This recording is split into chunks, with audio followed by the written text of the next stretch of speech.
START stands for Schedule the Action Required Today and is the perfect tool for all of my procrastinator friends out there. When we are faced with a project that we find overwhelming or confusing, we're more likely to turn to our procrastination vices, and that could be YouTube or Netflix or playing tug with the dog.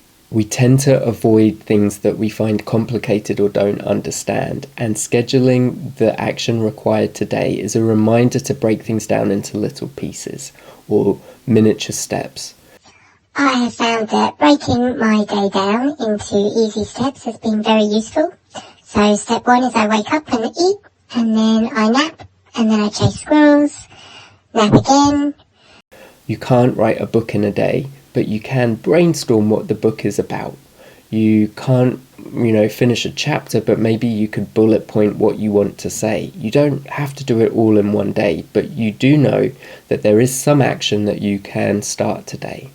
I use this a lot with clients who are feeling overwhelmed, and I remind them that their power is in today. What happens tomorrow, I don't know, but today there are certain actions that you can take and you can schedule them. This is also a reminder to use your calendar. I am much more likely to write if I've blocked out 2 hours in the morning from 9 till 11 to write.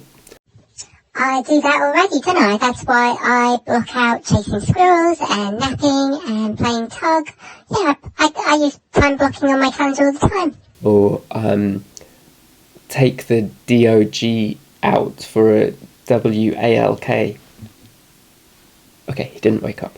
I find it very patronising when you spell things out and assume that I don't understand what you're talking about.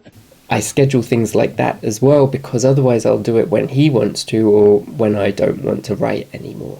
Use your calendar. It's really helpful for breaking tasks down and blocking out your time. In 12-step programs, they talk about taking the next indicated step, and it's the same sort of principle. You just have to do things one at a time. Go to mypeoplepatterns.com/journal if you want to print your own post-it notes or find out more about the skills and tools in this journal.